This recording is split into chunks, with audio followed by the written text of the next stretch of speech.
नमस्कार। तापमान लाइव में आपका स्वागत है। मैं नुजहत जहां।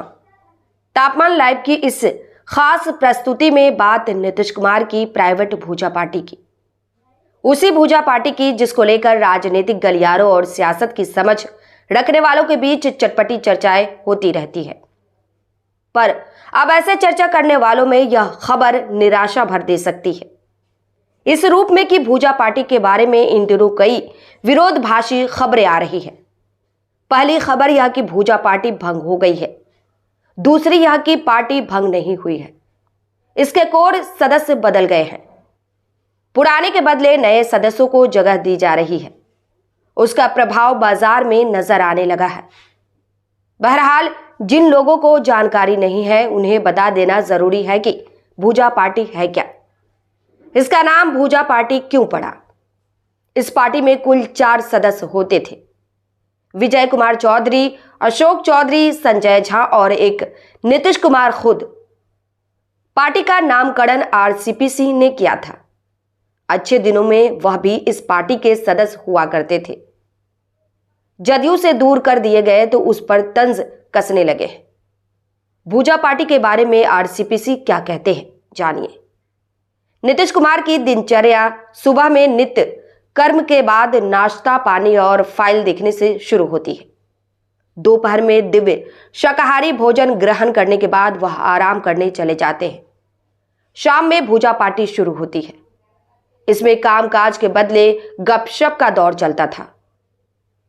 नीतीश कुमार कुछ बोलते थे और बाकी सदस्य दरबारी की माफिक हाँ में हाँ मिलाकर उनका गुणगान करते थे।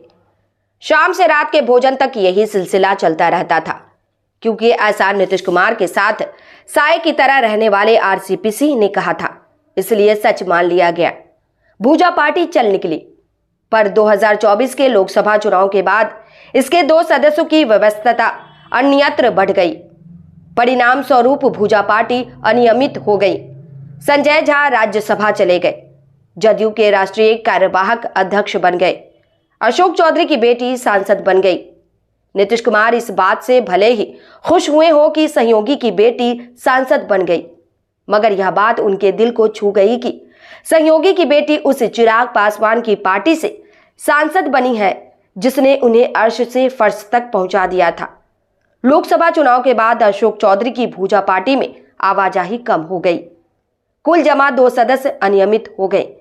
कह सकते हैं कि उनकी सदस्यता जदयू के पूर्व राष्ट्रीय अध्यक्ष ललन सिंह की तरह अस्थायी से आमंत्रित सदस्य वाली हो गई। वैसे ललन सिंह की शायद अब वह हैसियत भी नहीं रह गई है। पुराने सदस्यों में एकमात्र विजय कुमार चौधरी रह गए हैं। उनसे नीतीश कुमार को कोई शिकायत नहीं है, वह कभी दाएं बाएं नहीं करते हैं। यहां जानने योग्य खास बात यह है कि भूजा पार्टी में राजनीतिक सदस्यों की नई बहाली नहीं हो रही है। सरकारी अधिकारियों की टीम हमेशा मुख्यमंत्री आवास में तैनात रहती है। उन्हीं में से किसी को गणपूर्ति के लिए बुलाकर बैठा दिया जाता है। इसमें भी यह ध्यान रखा जाता है कि अस्थायी सदस्य को लगातार 2 दिन भूजा फाँकने का सुअवसर नहीं मिले। कहने को तो कुछ कहा जा सकता है, फिर भी यह मान लिया जाए कि भूजा पार्टी भंग ही हो गई है। अशोक चौधरी की पहली वाली स्थिति में वापसी संभव नहीं है और संजय झा तो 1000 किलोमीटर दूर ही चले गए हैं। इस प्रस्तुति में बस इतना ही। फिर मिलते हैं ऐसी ही दूसरी किसी खास खबर के साथ। तापमान लाइव की यह प्रस्तुति पसंद आई हो तो अपनी प्रतिक्रिया जरूर दीजिएगा। तापमान लाइव चैनल को देखिए, शेयर कीजिए, लाइक कीजिए और सब्सक्राइब अवश्य कीजिए। धन्यवाद।